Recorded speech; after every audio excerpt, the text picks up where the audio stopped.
Dnešní díl Mozaiky se bude věnovat zaměstnancům v sociálních službách, zejména profesi sociálního pracovníka. Dobří zaměstnanci jsou pilíře, bez kterých by nebylo možné sociální služby poskytovat.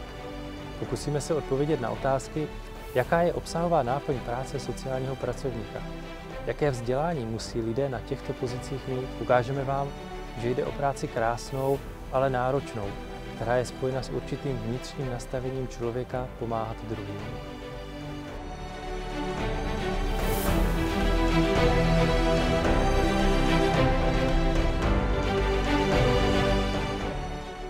Jmenuji se Veronika Žítková a ve Slezské diakonii ve středisku Benjamín pracuji od roku 2005.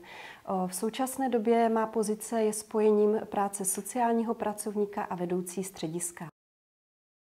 Vím, že jako dítě jsem chtěla být lékařkou, potom vlastně ani nějak si nevybavuji, že bych měla úplně nějaké jako kdyby sny, kam půjdu, ale určitě už kolem těch 14 letech jsem měla to přání jít na sociální školu a studovala jsem při Jedličkově ústavu v Praze.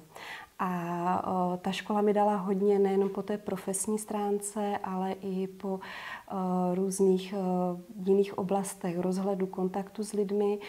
Takže ta byla pro mě asi takový jako kdyby mnohem zajímavější start a množství informací do dalšího působení. A určitě to bylo i jeden z momentů, proč jsem se rozhodla setrvat v sociální práci. Kam pojedeme? Myslím si, že ve chvíli, dokud člověk má tu energii a chuť se dál rozvíjet, vzdělávat, pracovat na sobě, tak to vždycky přenáší i do té služby. Nemyslím si, že by bylo dobré říct si, že už vlastně mám všechno a už jsem hotový člověk.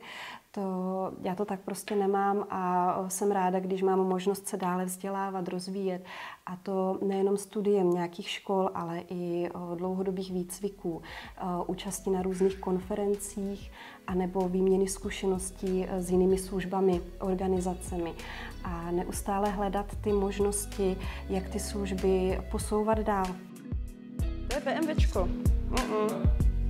Tam je Ferrari. Já třeba osobně vnímám, že sociální pracovník, aby byl opravdu dobrý sociální pracovník a aby se z něj nestal pouze administrativní pracovník, musí dělat i přímou práci s klienty. Takže být sociální pracovník má mnohem více kompetencí a zodpovědností ve své práci. Dělá i oblasti, jako je jednání se zájemci o službu, mapuje jejich potřeby, jejich zájmy, vytváří vlastně takový ty prvotní informace o klientovi, na základě kterého se nastavuje ta služba, tak je samozřejmě důležité, aby společně s tím týmem pracovníků vstupoval i do té přímé práce, aby ty klienty znal, aby stále znal jejich potřeby a aby dokázal dále ty pracovníky tak nějak bych řekla trošku vést, koordinovat, motivovat v té další práci s klientem, která bude opravdu nastavená na potřeby klienta. Mám doma rádio. A co posloucháte v rádiu Zdeník? Dá se říct, že cílem je i posunout klienty, ale i smysluplně prožít ten den a naplnit ty jejich potřeby.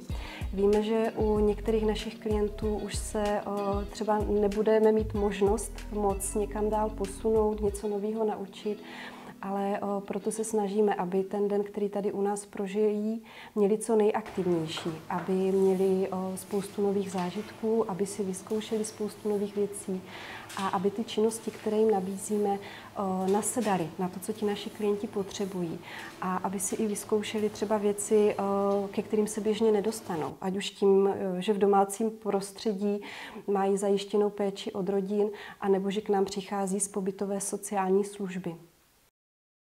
Sociální pracovník má i práci další, takovou metodickou v rámci té služby. Musí mít přehled v zákoně o sociálních službách, v různých legislativních normách, které se týkají té jeho cílové skupiny, aby rodinám poradil při třeba řešení svéprávnosti, dávek, příspěvku na péči.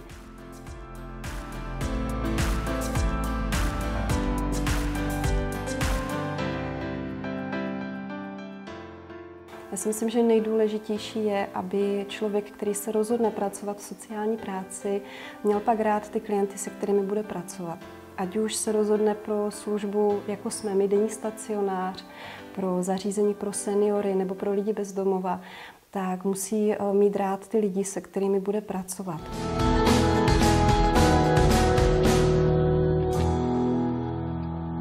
Takže já jsem tady nastoupil jako takový ten pracovník přímé péči. Zjistil jsem, že ta práce asi má nějaký smysl a že mě nějakým způsobem prostě vyhovuje. Začal jsem i dálkově teda studovat. Studoval jsem na Caritas v Olomouci, sociální práci. Možná ještě víc než ty odborné znalosti, které si myslím, že jsou určitě důležité, nicméně ta škola vám prostě nedá jako návod, jak přesně postupovat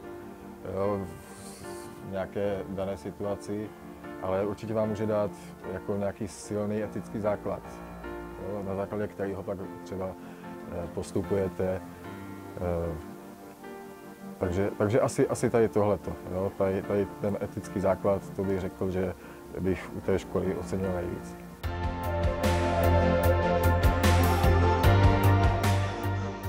Já to zase jako neberu to tak, že bych tady budoval nějakou kariéru, nebo bych jako... pro mě je důležité, že opravdu jako ta práce má smysl nějaký. Dosahujeme tady opravdu jako významných jako posunů. Jo? A to je asi pro mě to nejdůležitější, tady tohle to vidět, že prostě Martin, který přišel z ústavu v Jindřichově a nic moc neuměl, tak teďka už si tady samostatně vaří, cestuje sám, aspoň v rámci regionu. To jsou ty věci, které člověka tak jako motivují asi.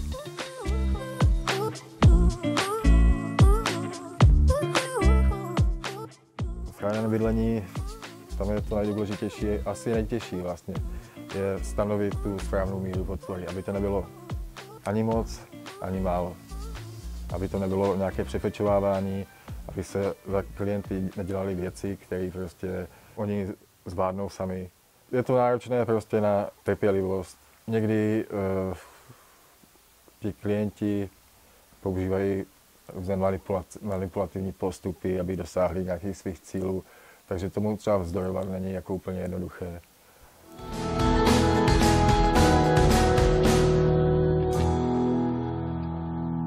Jmenuji se Iveta Kalousová, pracuji v intervenčním centru Slezské diakonie od roku 2012. Celkově však působím ve Slezské diakonii od roku 2007. Pracuji na pozici sociálního pracovníka. Mezi mé nejdůležitější odpovědnosti patří samozřejmě vedení toho poradenského rozhovoru s oběťmi domácího násilí.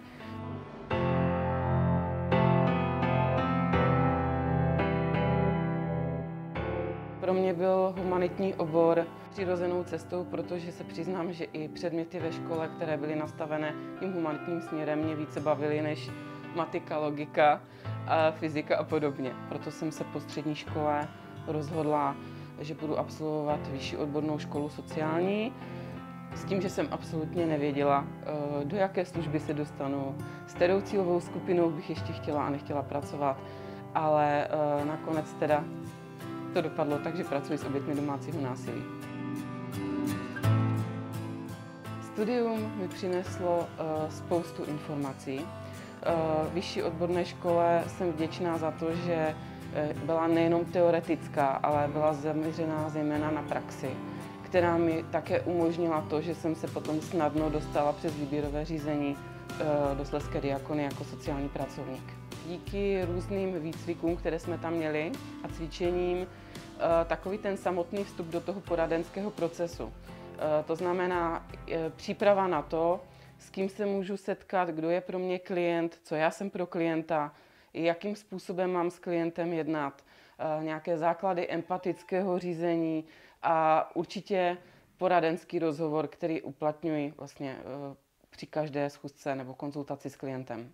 Věřím tomu, že nejdůležitější je empatie a schopnost jednat s člověkem lidsky a partnersky. To znamená, ač já vystupuji v roli profesionála, tak ten člověk nesmí mít pocit, že on i v té své situaci nelehké je v nějaké ponížené pozici nebo roli oproti mně. Protože Dostat se do nějaké nelehké situace může každý, i profesionál.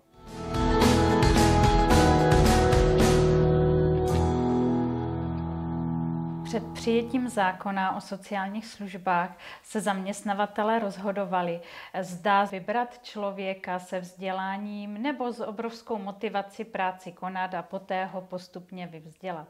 Zákon o sociálních službách jednoznačně na toto dilema odpověděl a dnešní pracovníci, kteří nastupují do sociálních služeb, musí splnit požadavky, které jsou kladeny v oblasti vzdělání. A to ať na pozici pracovníků v sociálních službách, ale také, a to zejména na pozice sociálních pracovníků, kdy je minimálním předpokladem vyšší odborná škola sociální.